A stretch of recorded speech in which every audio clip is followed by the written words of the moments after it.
पहिलो कुरा त तपाईले थम्थम्याउन नेपाली जनतालाई भन्नुभयो, यो नै आपत्ति भयो मेरो। केपी ओलीको म विरोधी हुँ। सरिता गिरीहरू जस्ता मानिसहरू जुन तपाईको प्रसङ्गमा आउँ, यस्ता मानिसहरू भुक्छन्। जुन दिन हामी भारतसँग वास्तवमै सम्बन्ध तोड्छौँ, यो देशमा काया पलट हुन्छ। एमसीसी यो ल्याउनै हुँदैन, कुनै पनि हालतमा सच्याइ पनि ल्याउनु हुँदैन भनिराख्नु भएको छ। ती मानिसहरू गद्दार हुन्, यो देशको विकास चाहँदैन।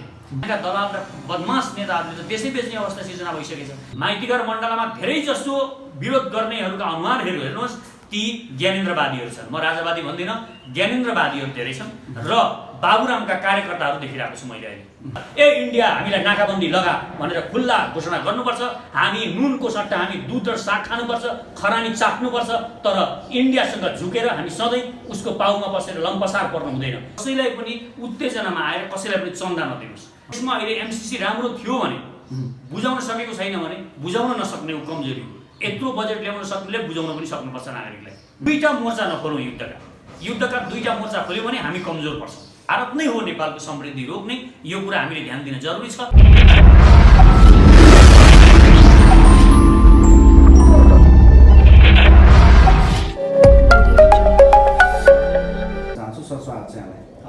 आराम हुन्छ एकदम ठिकठाक छ। जस्तै अब यो अभियान एउटा खोल्नु भएको छ हजुरहरूले पनि, एउटा म सचेत नेपाली महाअभियान भनेर। खास यो अभियान मात्रै हो कि यो कुनै एउटा राजनीतिक दलमा पनि जाने खालको एउटा कुरा सुनिया छ? खास के छ यो अलिकति खुलाइदिनुहोस् न। हाम्रो लक्ष्य भनेको हामीले के बुझ्यौँ भने यो केही महिनाहरूमै जस्तो अभियानहरू धेरै हुनुहुन्छ, अभियानहरू चलिराख्नुपर्छ, देशभरि अभियान हुनु पनि पर्छ, यो जरुरी पनि छ। यो जरुरी देखिरहँदाखेरि हामीले के मूल्याङ्कन गर्यौँ भने जति पनि अभियानहरू हुन्छ उहाँहरूले चाहिँ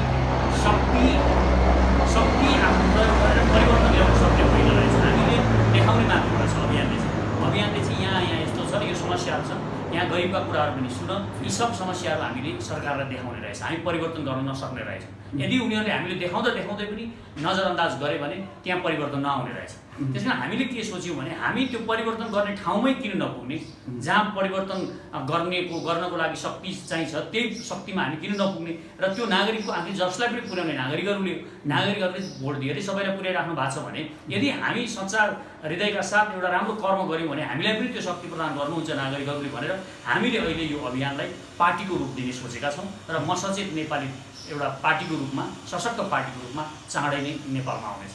भनेपछि अभियानबाट चाहिँ देशको भलो अथवा कुनै परिवर्तन नहुने रहेछ के खास होइन? हुन्छ, परिवर्तन भनेको जागरुकता चाहिन्छ। फेरि मुख्य कुरा के हो भने अहिले के भइरहेको छ भने हामी लोकतन्त्रमा के गरिरहेका रहेछौँ भने हामी सबै मानिसहरू भोट हाल्यौँ अनि सुट्यौँ, आफ्नो काममा गऱ्यो। तपाईँ आफ्नै टेलिभिजन चलाउन थाल्नुभयो, आफ्नै दुनियाँमा मस्त हुनुभयो। म पनि किताब लेख्ने मान्छे, एउटा लेखक, विपश्यना ध्यान गर्ने मान्छे, म पनि ध्यान गरेँ, बसेँ, आफ्ना किताबहरू लेखेँ, त्यसैमा रमाएँ। र अरू किसानहरू आफ्नै खेतीपातीमा रमाउनु, आफ्नो सबै हामी आफ्नो कोठरीमा आफ्नो काममा रमायौँ, खुसी भयो। देशको सेवा यहीँबाट पो हुने रहेछ भनेर सोच्यौँ। तर के हुने रहेछ भने हामीले त्यसरी चुपचाप लागेर बसिरहँदाखेरि यहाँका दलाल र बदमास नेताहरूले त देशै बेच्ने अवस्था सिर्जना भइसकेछ। यिनीहरूले भ्रष्टाचार गरे, हामीले तिरेका करहरू यिनीहरूले रातारात आफ्ना लागि खर्च गरे, आफ्नो मालामाल भए, यो सब हुँदो रहेछ। हामीले अब लोकतन्त्रको वास्तवमा के रहेछ भने लोकतन्त्रमा हामी भोट हालेर मात्र सुत्नु हुने रहेनछ, हामी पनि सँगसँगै लोकतन्त्रमा सामेल भएर यिनीहरूलाई खबरदारी गर्नुपर्ने रहेछ। यिनीहरूले जहाँ खराबी गर्छन्, जहाँ नराम्रो काम गर्छन्, त्यो बेला यो के गरेको तिमीहरूले भन्नुपर्ने रहेछ। र त्यसकारण अभियान चाहिँ अहिले जति छन् त्यो कम छन् र देशभरि नै अभियानहरूको जरुरी छ। यस्ता अभियानहरू टोलमा गाउँमा हुन जरुरी रहेछ र हरेक जनताहरू जागरुक भएर त्यहाँको वडाध्यक्ष जो टोलमा हुन्छ त्यसलाई पनि प्रश्न सोध्न सक्ने गरी अभियन्ताहरू र हामी जागरुक नागरिकहरू बस्नुपर्ने रहेछ। त्यसले राम्रो चाहिँ हुने रहेछ। तर त्यति गर्दै पनि परिवर्तनको लागि चाहिँ अब यिनीहरू खराबै भइरह्यो भने 5 वर्षसम्म त यिनीहरूले सधैँ खराबै गर्ने भयो। यिनीहरूलाई हामीले फेरि पनि फिर्ता ल्याउन सक्ने पोजिसन त छैन। त्यो भएको कारणले गर्दाखेरि अब के गर्ने त भन्दा हामी नै यस्ता मानिसहरू किन नजोडिने जो वास्तवमै देशभक्त छन्, देशको लागि राम्रो गर्न खोजिरहेका छन् र एउटा राम्ररी यो देशलाई राम्रोसँगले चलाउँ, यो भ्रष्टाचारलाई निर्मूल गरौँ भन्ने हामी जस्ता इमान्दार युवाहरू देशभरिका जोड्यौँ भने त हामी नै सशक्त पार्टी बन्न सक्ने रहेछौँ। र त्यो परिवर्तन हामीले नै किन नगर्ने, नागरिकहरू स्वयं नै पार्टी बनाएर हामी किन नजाने भनेर अब हामीले चाहिँ सबै नागरिकहरूको, अहिले हामी कहाँ कोही लिडर पनि हुनुहुन्न, कोही एकदम ठुलो एकदम राम्रो प्रोफाइल भएको मानिस पनि हुनुहुन्न, हामी सबै नेता, कोही पनि नेता छैनौँ र हामी सबै जनतालाई, नागरिकहरूलाई अब नेता लिडर बनाएर प्रस्तुत गर्न चाहन्छौँ र यो सामूहिक लिडरसिपमा हामी जान चाहन्छौँ। भन्नुको मतलब यहाँ एउटा व्यक्तिलाई मसिया बनाउने होइन, एउटा हरेक नागरिकहरूलाई एउटा नेतृत्व दिन सक्ने गरी हामी अगाडि बढ्ने गरी एउटा सशक्त पार्टी निर्माण गर्न गइरहेका छौँ। हुन त अहिले पछिल्लो समय देशमा अभियन्ताहरू अभियानकर्मीहरू कमी पक्कै पनि छैन होइन, तर अभियानकर्मीहरूलाई जति आम चाहिँ नेपाली जनताले साथ दिएका हुन्छन्, जुन यो राजनीतिक यो अहिलेको राजनीतिक यो परिप्रेक्ष्य देखेर आजै खाएर चाहिँ नेपाली जनताले कतैबाट राम्रो हुन्छ कि भनेर त्यस्ता अभियानकर्मीहरूलाई चाहिँ सपोर्ट गर्ने गर्छन्। तर ती अभियानकर्मीहरू अभियानकर्ताहरू पनि पछि गएर कुनै पनि व्यक्तिगत स्वार्थमा चाहिँ बिल्नु भएको पाइन्छ। अब यहाँहरूको जुन यो अभियान पनि अथवा यो यहाँले खोलेका पार्टीहरू पनि भोलि त्यस्तो नहोला भन्न त सकिँदैन के छ यो विषयमा? हो, यो एकदम राम्रो क्वेसन गर्नुभयो तपाईँले। त्यसै भएर हामीले भनेको हो कि हरेक नागरिकहरू स्वयं संलग्न हुनु पर्यो। तपाईँले छोड्नु भएन कसैलाई पनि विश्वास गरेर, हामीलाई पनि विश्वास गरेर नछोड्नुहोस्। हाम्रा पाइला हाम्रो अनेक हामी जे बोल्छौँ त्यो पनि हेर्नुहोस्, हामी के गर्छौँ हामी बोलेको मात्र नहेर्नुहोस्, हाम्रा कर्महरू पनि हेर्दै जानुहोस्। किनभने कसैले राम्रो लक्ष्य लिएर मात्र पनि हुँदैन, कर्म पनि ठिक हुनुपर्छ र हामीले कर्म ठिक गरेका छौँ छैन त्यो पनि हेर्नुहोस्। र कर्म भनेको के हो, जस्तो अभियन्ताहरूले भन्नुभयो, केही अभियन्ता सबै हुनु न, फेरि एकदम राम्रो अभियन्ताहरू पनि हुनुहुन्छ, केही के गर्नुभएको छ यसलाई एउटा चन्दा उठाउने भाँडोको रूपमा बनाउनु भएको छ। आफूलाई सुख सुविधा दिलाउन, जनताको नाम बेचेर, नागरिकहरूको नाम बेचेर म यसो गर्छु उसो गर्छु भने अलिकति ख्याति प्राप्त गरिसकेपछि सबै विदेशमा बस्नुभएका दाजुभाइबाट पैसा लिने र त्यो पैसा आफ्नो लागि प्रयोग गर्ने यो पनि चल्छ। अब यो देशमा हेर्नुहोस्, आफ्नो बच्चालाई पढाउन नसकेर, यहाँ बस्दा पढाउन नसकेर, खुवाउन नसकेर, आफ्नो श्रीमतीलाई लुगा किनिदिन नसकेर विदेशमा जानुभएको छ यहाँका दाजुभाइहरू। तरतरी पसिना चुहाउँदै उहाँ मेहनत गरेर काम गरिराख्नु भएको छ। उहाँ यत्रो परिवार छोडेर, उहाँलाई पनि त एउटा इच्छा थियो होला नि त आफ्नो परिवारसँग बसेर काम गर्ने, यहीँ बसेर यहीँ जस्तो सुकै सानो मसिनो जस्तो होस् खाने खाएर यहीँ बस्ने इच्छा त थियो नि। तर त्यो हुँदाहुँदै पनि उहाँहरू विदेश जानुभएको छ र उहाँ विदेश गएर यदि सरकारले पढाइदिएको भए, आफ्नो बच्चाहरूलाई पढाइदिने एउटा निःशुल्क शिक्षा राम्रो व्यवस्था मिलाइदिएको भए र स्वास्थ्यको व्यवस्था मिलाइदिएको भए सम्भवतः ती लाखौँ मानिसहरू जो विदेशमा हुन्छ जानु पर्दैन थियो। ती मानिसहरू जो यो देशमा केही भएन भनेर जानुभएको छ, अब ती मानिसहरूलाई पनि लुट्न खोजिन्छ भने त्योभन्दा ठुलो पाप अर्को हुँदैन। त्यसकारण म बाहिर बस्नुभएका, संसारभरि छरिएर बस्नुभएका म आम नागरिकहरूलाई, नेपालका नागरिकहरूलाई पनि अनुरोध गर्न चाहन्छु, कसैलाई पनि उत्तेजनामा आएर कसैलाई पनि चन्दा नदिनुहोस्। यो कुरामा एकदम ध्यान दिनुहोस्। र हाम्रो नाममा पनि कसैले चन्दा उठाउन खोज्यो भने उसलाई पनि तपाईँले नदिनुहोस्। यो म सुन्दैछु केही साथीहरू चन्दा उठाउने प्रयास गरिराख्नु भएको छ भन्ने पनि हामी सुनिरहेका छौँ। यदि यस्तो भयो भने हामी यो हाम्रो मत होइन, हामी कुनै पनि चन्दा उठाएर यसलाई अगाडि बढाउन चाहँदैनौँ। यो हाम्रो पार्टी बन्छ भने भोलि जुन दिन हामी अब निर्वाचनको बेला हामीलाई चुनाव लड्नुपर्ने स्थिति आयो र त्यो बेला हामीसँग साँच्चै नै चुनाव लड्नको लागि केही खर्चको आवश्यकता पर्यो भने त्यो बेला हामी रोइ कराइ गर्छौँ। र यो देशमा अर्को काम, मुख्य कुरा भनेको यो देशको सेनालाई सर्वशक्तिमान बनाउने कुरामा यदि सरकारले निर्णय गर्यो भने त्यो बेला हामी तपाईँहरूसँग आह्वान गर्न सक्छौँ। त्यो एउटा मुख्य काम नभइकन हामी आह्वान पनि गर्दैनौँ। र हामी भोलि हामीले आवश्यक परेर कुनै दलाल नेत यहाँका मानिसहरूसँग, उद्योगपति व्यापारीहरूसँग, तिनीहरूसँग हामी चन्दा मागेर कुनै पनि काम गर्न चाहँदैनौँ। र भोलि हामी निर्वाचनमा साँच्चै नै हामी लड्ने भयौँ र यहाँहरूले हामीलाई ल उत्साहित गर्नुभयो र हामीलाई ल बढ त अगाडि भन्नुभयो भने त्यो बेला हामी एकमुठी तपाईँहरूको घरमा आएर तपाईँहरूसँग अनुरोध गरेर हामी तपाईँहरूसँग चन्दा लिन्छौँ। त्यो चाहिँ तपाईँहरूको स्वविवेकले दिने चन्दा हुन्छ। एकमुठी चामल दिनुहोस् या तपाईँले गाली गर्नुभयो भने हामी त्यो गाली पनि सहन्छौँ, तर हामी रोइ कराइ तपाईँहरूकै अगाडि गर्छौँ। त्यो बेला चाहिँ हामी जुनसुकै बेला यहाँ हाम्रा सुख सुविधाको लागि एउटा मानिसलाई यहाँ बिरामी मानिस देखाएर उसको उपचार गर्नु छ, लु चन्दा पठाउनुहोस् भनेर यसरी हामी गलत तरिकाले पैसा उठाउन चाहँदैनौँ। र यो कसैले गर्यो भने त्यसमा पैसा पनि नपठाउनु हुन अनुरोध गर्छु। र यदि हामी भोलि आह्वान गऱ्यौँ भने पनि के चाहिँ हामी आह्वान गर्न सक्छौँ भने कोही मानिस हुनुहुन्छ भने, यहाँ कोही मानिस साँच्चै नै अशक्त हुनुहुन्छ, हामीले सकेनौँ, हामीले सकेसम्म हामी आफै पैसा हाल्छौँ, हामी आफै गर्छौँ। यदि सकेनौँ भने त्यो बेला तपाईँ नै उपस्थित भएर तपाईँकै प्रतिनिधिहरूले त्यहाँ गएर सेवा गर्ने, यो चाहिँ हामी आह्वान गर्न सक्छौँ। हामी मार्फत हामी गर्दैनौँ। हामी गएर हामी पैसा बोक्ने, तपाईँले दिएको पैसा बोक्ने, आधी पैसा आफूले खाने अनि आधी पैसा लगेर त्यहाँ दिएको जस्तो हामी नाटक गर्दैनौँ। त्यो तपाईँको मान्छे नै त्यहाँ गएर स्वयं जति दिनुहुन्छ त्यही जस्ताको जस्तै दिने कुरामा हामी आह्वान गर्न सक्छौँ। त्यसकारण यो कुरामा पनि विचार गर्नु पर्यो। पैसा दिनलाई पनि हतार गर्नु भएन, किनभने तपाईँले यत्तिकै पैसा सजिलै तरिकाले पैसा दिनुभयो भने मान्छे बिग्रिन्छन्। मान्छेलाई बिगार्नको लागि, अभियन्ताहरूलाई बिगार्नको लागि पनि यहाँहरूले पैसा नदिनु हुन म हार्दिक अनुरोध पनि गर्छु। भनेपछि यहाँहरूले चन्दा सङ्कलन गर्ने काम चाहिँ गर्नु हुँदैन। त्यो एकदमै पैसा पाइसकेपछि के हुन्छ भने यहाँ सबै नेताहरू बिग्रेको के हो त, पैसा अलिअलि पाए त्यहाँदेखि अझ फेरि उनीहरूलाई आकाङ्क्षा बढ्दै गयो, अलिक बढी पैसा चाहिने भयो, हिजो मोटरसाइकलमा चढ्दै त्यसपछि उनीहरूलाई गाडी चढ्नु पर्ने भयो, त्यो भएर नै उनीहरू बिग्रिँदै गए। अनि उनको घरको श्रीमतीलाई अझ हिजो जुन गहना थियो त्योभन्दा राम्रो राम्रो गहना किनिदिनु पर्ने भयो। यो मान्छेको महत्त्वाकाङ्क्षाहरू बढ्दै जान्छ। त्यसकारण तपाईँले अहिले जो पनि संसारभरि रहेका रहनुभएका नेपालीहरूले यहाँको कुनै पनि अभियन्तालाई पैसा दिनुभयो भने तपाईँ उसलाई बिगारिराख्नु भएको छ। उसको आवाज अब पैसापट्टि ऊ त्यो कुराहरू मात्र बोल्छ।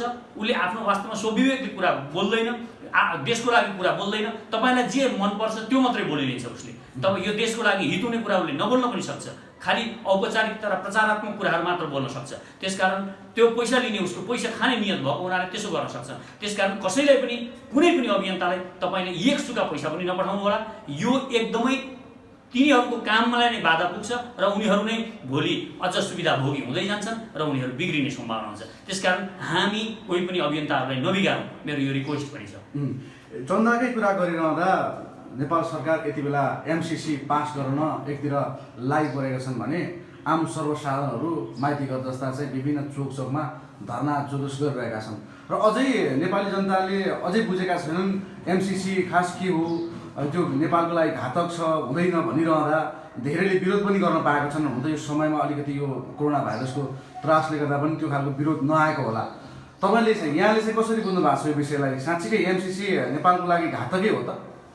हेर्नुहोस्, मुख्य कुरा यसरी स्पष्ट धारणा यो घातक हो या घातक होइन भनेर जान्नु हुँदैन। पहिलो कुरा, हामीले कुनै पनि कुरा कुनै पनि विषयमा बोल्दाखेरि त्यो देशलाई कति फाइदा छ पहिला एक कुरा हामीले के बुझ्नुपर्छ भने संसारले अहिले हामीलाई पैसा कसैले पनि अनुदानमा दिएको छैन। हामीलाई ऋण मात्र दिएको छ। हामी ऋणमा चुर्नुमा डुबेका छौँ। अनुदानमा हामीलाई एउटा ठुलो बजेट आउँदैछ। एउटा सकारात्मक पक्ष के छ भने 55 अरब, त्यो पनि फेरि 5 वर्षमा एकदम राम्रा कामहरू हुनको लागि भनेर आएको छ। यो एउटा राम्रो पक्षबाट आएको छ नि त। मुख्य कुरा यहाँ ध्यान दिउँ पहिला हामी, हाम्रो ट्रान्समिसन लाइन यो देशमा भोलि विद्युतको एकदमै जरुरी छ, त्यो आवश्यक छ। त्यो अमेरिकाले एमसिसी मार्फत बनेन भने पनि हामी आफूले बनाउनु पर्ने जरुरी छ र त्यसको लागि हामीले पैसा जुटाउनै पर्छ। दोस्रो कुरा, झन्डै 200-300 किलोमिटरको सडक भनिँदैछ। त्यो सडक पनि अन्तर्राष्ट्रिय स्तरको एकदम स्तरीय सडक जुन नेपालको शान हुनेवाला छ। यो गौरव लाग्दो सडक बन्नेवाला छ। त्यो देखेपछि हाम्रा सपनाहरू बढ्छन्। हामीलाई विश्वास हुन्छ यस्ता सडकहरू फेरि पनि हामीले बनाउन सक्ने रहेछौँ, यो अन्त पनि बनाउनुपर्छ भन्ने हामीलाई विश्वास हुन्छ। यो दुईटा कुरा यो अति आवश्यक छ। पहिला यसमा ध्यान दिउँ। त्यस पछाडि दोस्रो कुरा, अब हाम्रो अपमान भयो, अमेरिकाको सेना आउँछ र यहाँ नराम्रो हुन्छ। भोलि अमेरिकन सेना आएर यहाँ हाम्रा छोरीचेली बलात्कार गर्छ भनेर एउटा कुरा गरिएको छ हो। र त्यस पछाडि के गरिएको छ? लेखा परीक्षण उसैले गर्ने, बौद्धिक सम्पत्ति उसैले लाने र हाम्रो अपमान भयो भनिएको छ। यो कुरामा सरकारले ध्यान दिन जरुरी छ। यदि कुनै पनि ग्यारेन्टी के हुनुपर्छ, यहाँ कुनै पनि देशको सेना यो नेपाली जनताले, नेपाली नागरिकले सहन सक्दैन। यो आउँछ आउँदैन त्यो बुझाउन सक्नु पर्यो। आउँदैन आउँछ, आउँदैन आउँछमा छ, त्यहाँ लेखिएको छैन। मानिसहरू भनिरहेका छन् आउँछ। जनतालाई, नागरिकलाई विश्वास दिलाउनु पर्यो। विकास पनि विश्वास दिलाएर मात्र गर्नुपर्छ। जस्तो कोही मानिसले आउनुभयो यहाँ, यो मेरो घर मेरो जग्गामा, उहाँले एउटा कसैले प्रस्ताव लिएर आउनुभयो, तपाईँको यो एरिया मलाई दिनुहोस्, तपाईँको यो एरिया दिनुभयो भने म 50 तले घर बनाउँछु, तपाईँलाई त्यो 50 तलेमा 10 तला तपाईँलाई दिन्छु। अहिले तपाईँको भन्दा धेरै करोडौँ आम्दानी हुन्छ भन्नुभयो उहाँले भने त्यो गर्ने कि नगर्ने मलाई निर्णय हुन्छ, मेरो निर्णय हुनुपर्छ। जबरजस्ती गर भन्न पाइँदैन।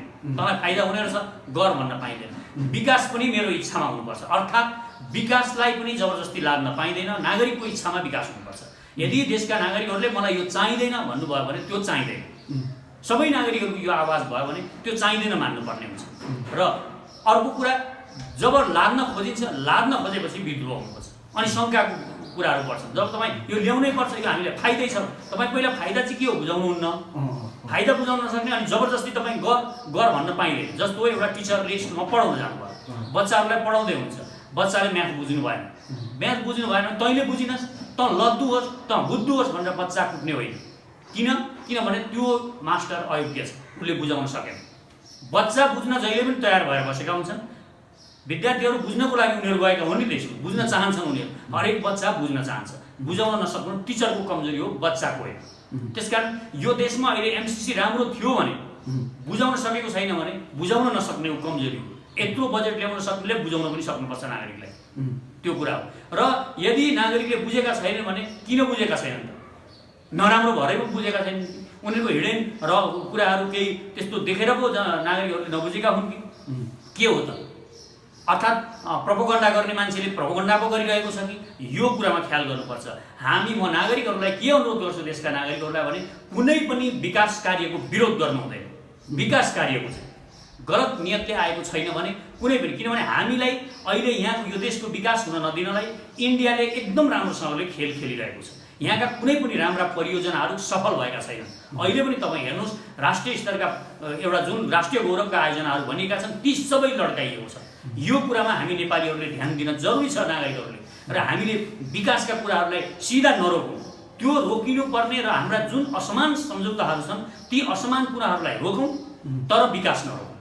विकास डाइरेक्ट अहिले जो मानिसहरू पनि यो ल्याउनै हुँदैन, कुनै पनि हालतमा सच्याइ पनि ल्याउनु हुँदैन भनिराख्नु भएको छ, ती मानिसहरू गद्दार हुन्, यो देशको विकास चाहँदैन। तर जो मानिसहरू नागरिकहरू ती बुँदाहरू हामीलाई अपमान हुने खालका बुँदाहरू सच्याएर यदि ल्याउने हो भने त्यो ठिक हुन्छ भन्नुभएको छ भने त्यो मतलाई कदर गरिनुपर्छ र यसरी जानुपर्छ। विकासको कार्य, हाम्रा विकासका कार्यले चाहिँ धेरै रोकिएका छन्।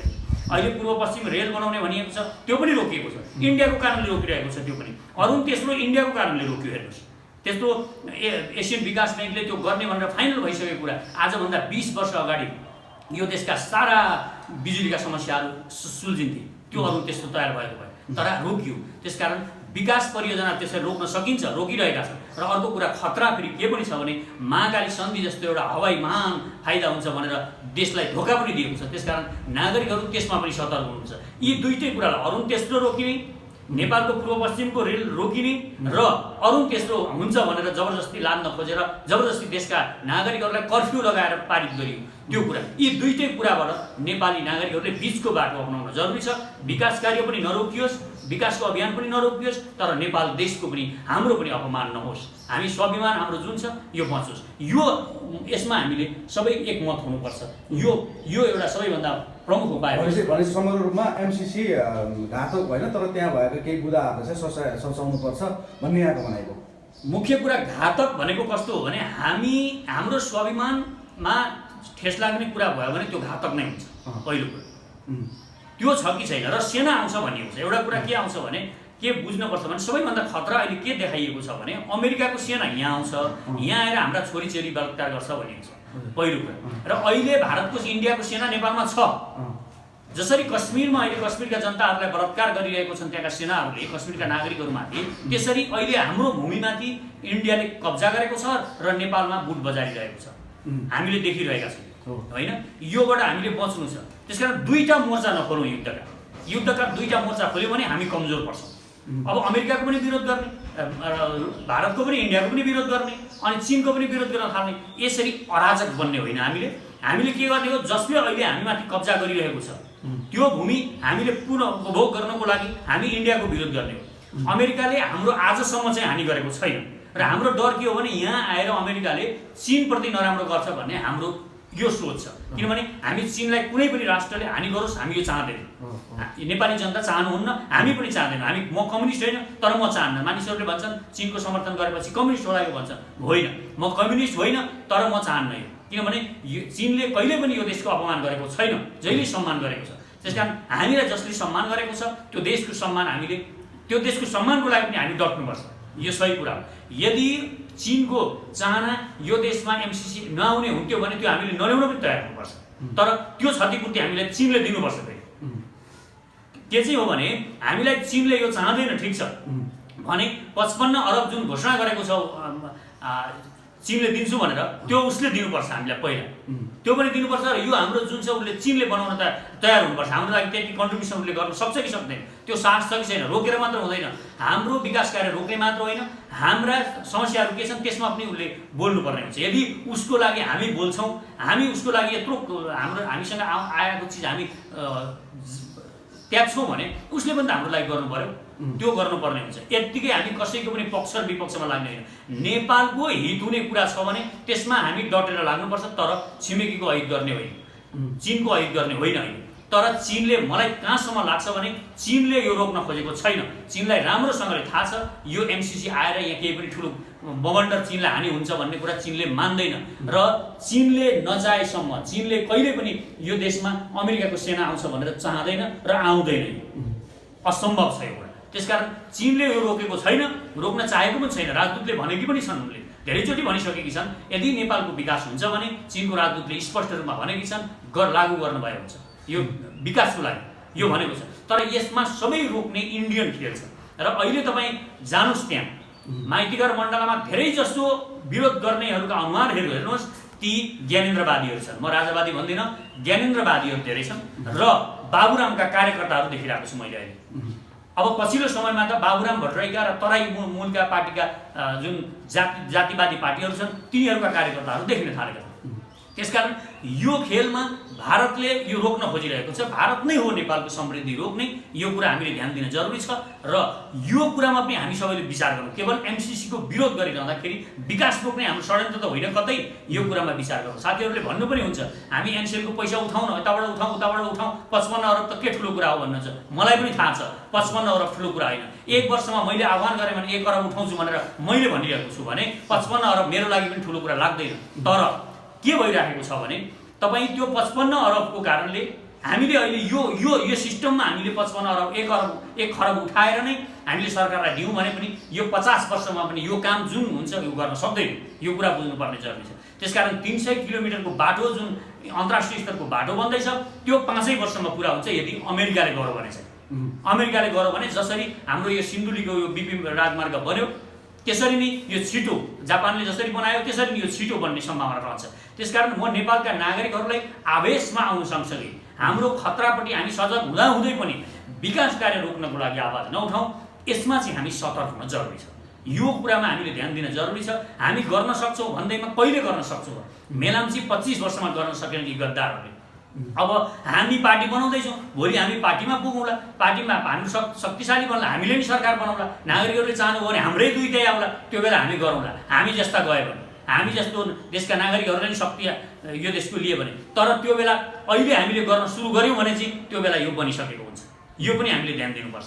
त्यसकारण 5 वर्ष ढिलो पनि किन हुने? हामी यसै ढिलो भइरहेका छौँ विकासमा। हामी संसारको सबैभन्दा पछि पर्न थालिसकेका छौँ। अब हामीले अरूभन्दा अलि स्पिड कुद्नुपर्ने जरुरी छ। हेर्नुहोस्, जित्नको लागि तपाईँ म्याराथनमा जित्न चाहनुहुन्छ भने तपाईँले अब अगाडिको लागि जित्नलाई तपाईँले स्पिड बढाउनु पर्ने हुन्छ। हामीले स्पिड बढाउनु पर्ने बेला छ र यो विकास कार्यमा हामीले कहीँ पनि भाँजो नहालौँ। जहाँ पनि विकास कार्य आइसकेपछि प्ले कार्ड लिएर नजाउँ। म देशका नागरिकहरूलाई यो अनुरोध गर्छु, प्ले कार्ड लिएर यो रोक्नुपर्छ भनेर नजाउँ कहीँ पनि। र हाम्रा डिग्निटी, हाम्रो स्वाभिमान, हाम्रो अस्तित्वमाथि खतरा छ भने त्यो ध्यान दिउँ र त्यो कुरामा विचार गर्नको लागि सरकारलाई हामीले गरौँ, तर विकास रोक भन्ने आह्वान नगरौँ।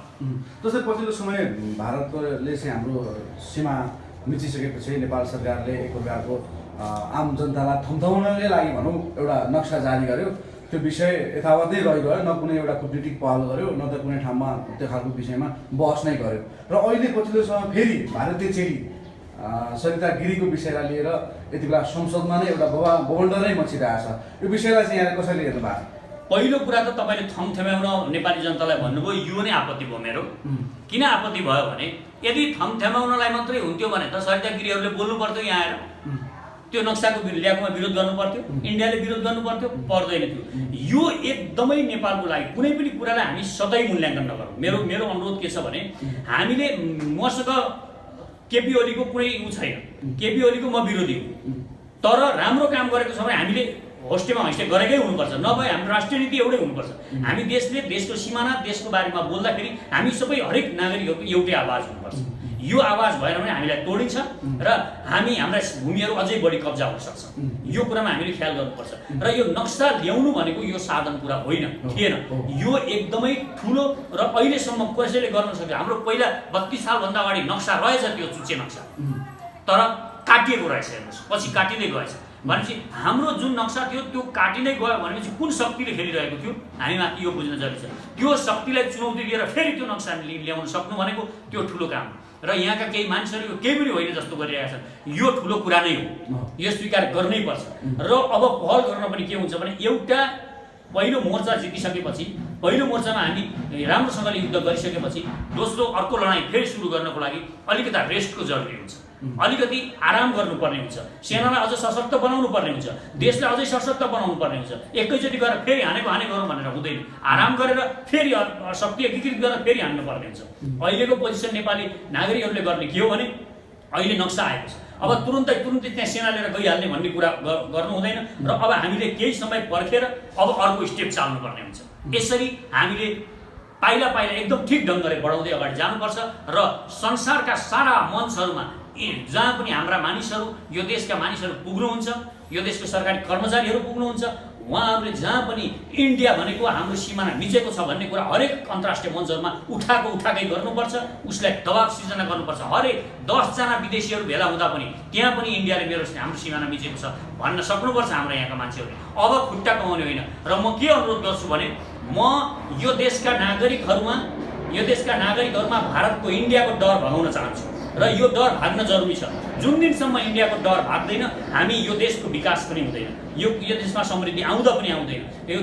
यो मुलुकबाट, यो देशका बच्चाबाट इन्डियाको डर भगाउन जरुरी छ र हामीले खुल्ला घोषणा गर्नुपर्छ, ए इन्डिया हामीलाई नाकाबन्दी लगा भनेर खुल्ला घोषणा गर्नुपर्छ। हामी नुनको सट्टा हामी दुध र साग खानुपर्छ, खरानी चाख्नुपर्छ, तर इन्डियासँग झुकेर हामी सधैँ उसको पाउमा बसेर लम्पसार पर्नु हुँदैन। यो स्वाभिमान, नेपाली स्वाभिमानलाई जिन्दा राख्नुपर्छ र हामी जे गोर्खाली हौँ त्यो हाम्रो अस्तित्व अझ उच्च बनाउनुपर्छ र यो नेपाललाई फेरि महान बनाउनुपर्छ। यो दिशामा हामी अगाडि बढ्नुपर्छ र सरिता गिरीहरू जस्ता मानिसहरू, जुन तपाईँको प्रसङ्गमा आउँ, यस्ता मानिसहरू भुक्छन्। सरिता गिरीले बोल्नु ठुलो कुरा होइन, तर यहीँका मानिसहरू, सरिता गिरी भन्दा यहाँका बाबुराम भट्टराईहरू, अरुण सुवेदीहरू, अरू सुन्दरमणि दीक्षितहरू, यस्ता मानिसहरू पनि बोलिरहेका छन्। नेपाली नागरिकलाई औँलो ठड्याएर भनिरहेका छन्, भारतसँग न्यु खोज्यो भने यो देश बर्बाद हुन्छ भनिरहेका छन्। हामी यस्तालाई चुनौती दिन चाहन्छु म। जुन दिन हामी भारतसँग वास्तवमै सम्बन्ध तोड्छौँ यो देशमा काया पलट हुन्छ।